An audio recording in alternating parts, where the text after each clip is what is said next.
Hi, today we're going to go over a couple things on the new RAV4, the 2019-2020 models. Some of the things that you probably don't know your car has, and then that you could check in the manual, but a lot of people just don't look in the manual. So I'm just going to go over some of the things that I thought were pretty interesting and that I didn't know that I had or that you could do. So first off, let's start with what a lot of people will commonly do when they first get this car. So these cars, they have the lane assist, and you could do the cruise control thing, where the car will maintain a pace or miles per hour, how you set it, and it will stop and go according to what is in front of it. And if there's nothing in front of it, then it will just continuously go at that set speed. But these cars, they have the lane departure and steering assist. So if your car starts moving from one side to the other and you don't move it, the car will do it for you. But let's say you want to do the cruise control thing and you don't want to have that. You want to manually move, because sometimes it just gets a little frustrating trying to battle the steering wheel. So all you have to do is you will see a light come up here. All right, so just follow what I'm doing and you'll see it. Once you turn this on, you will see a green light turn on your dashboard, which has the speedometer. Right. All right, so you're gonna see the green light come up with the car on top of the speedometer, right? So what that does is it sets the speed, the cruise control, but it will have the radar. The radar will be activated at that time. So if there's a car in front of you, the car will stop or either go. Now, if you press this button right here, all right, and you hold it for 1.5 seconds. All right, 1.5 seconds, like I just did. Now, what's going to happen is the car is going to leave the top. So now you won't have the pace assist. So if there's a car in front of you, the vehicle will just keep on going the same speed and it won't stop or reduce the speed. So you got to be careful if you do that. All right. Now another thing is you could do the take off the lane assist. All right, now you took it off. So now you just have a normal cruise control.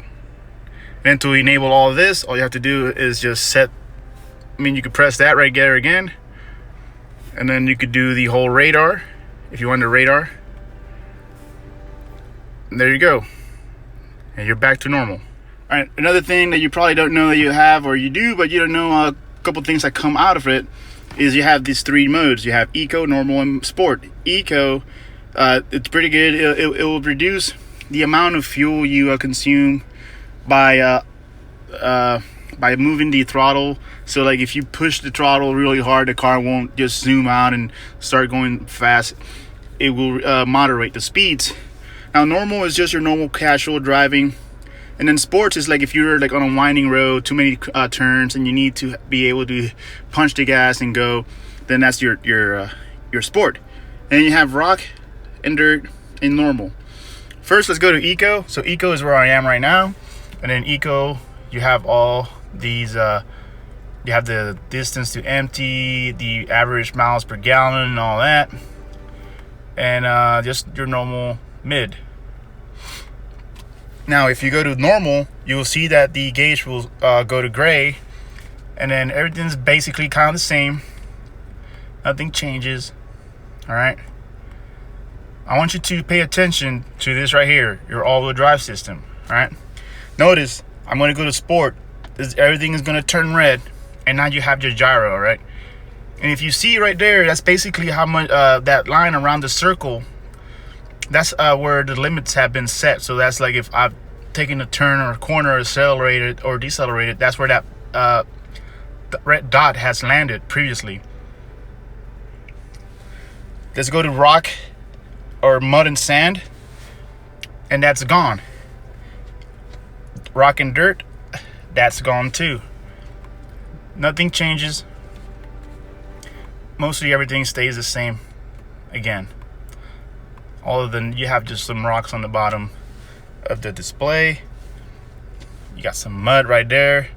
Now if you press snow, it just goes to normal. But if you look at that top corner, you have some snowflakes.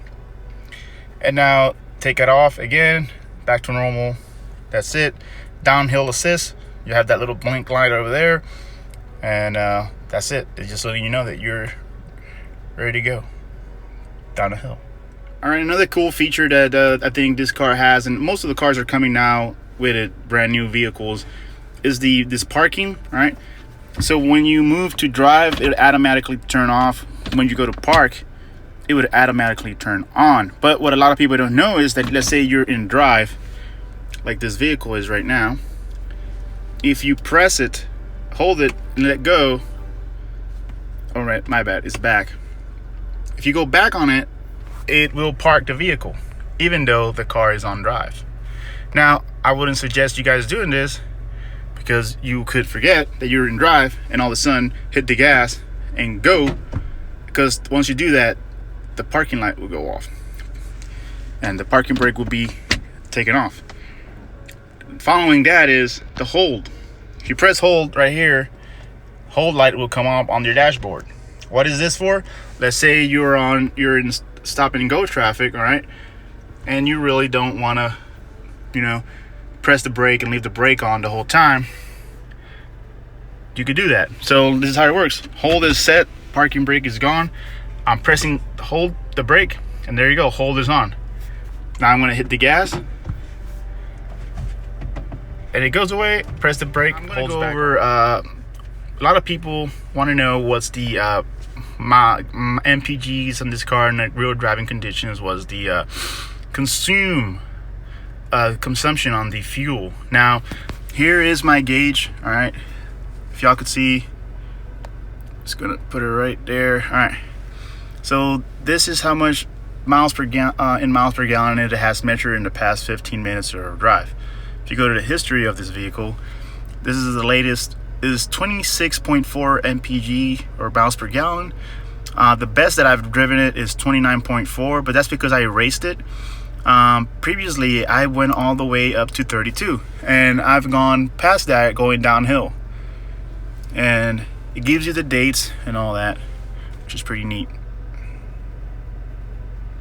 And also, if you are wondering what does that translate to into from full to empty, I've driven it 98.8 miles so far, and that's how much fuel it has consumed from full, just a quarter of a tank. 98.8, a quarter of a tank, which I think is pretty good for a 4-cylinder. Other things that these cars have are automatic wipers, so if it senses the rain, it will automatically start.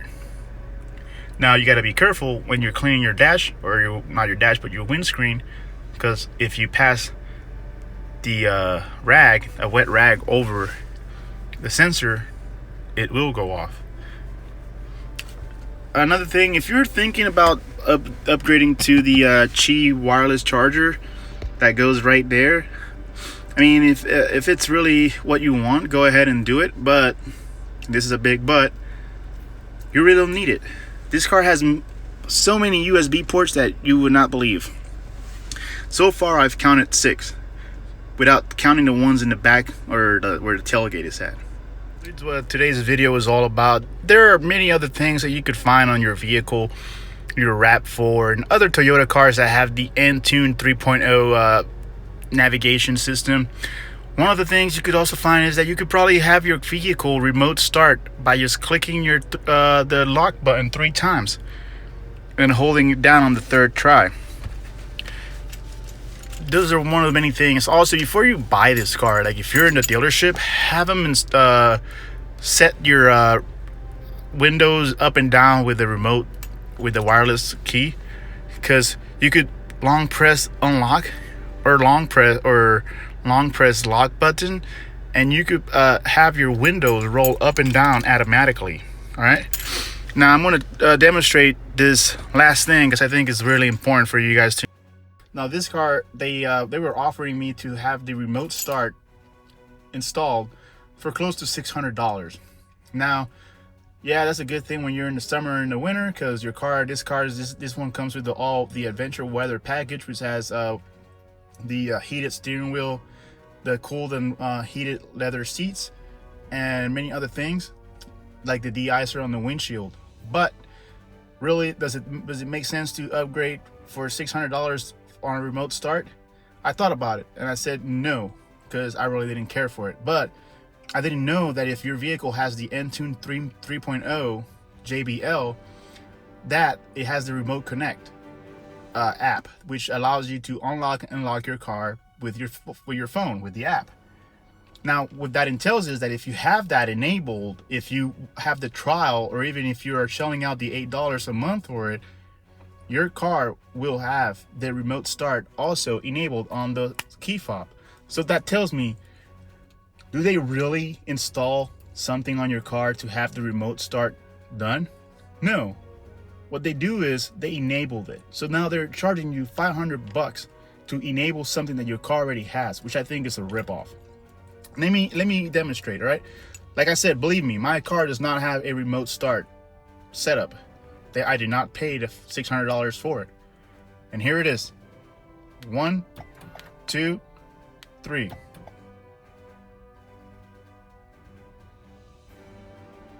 Oh, bummer. All right, I pressed the buttons wrong.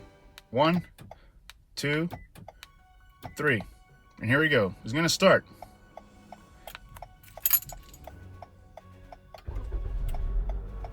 I did not pay the $600, $500, whatever it is, for the remote start. I just have the trial for the Remote Connect app. Am I thinking about paying it after the trial ends?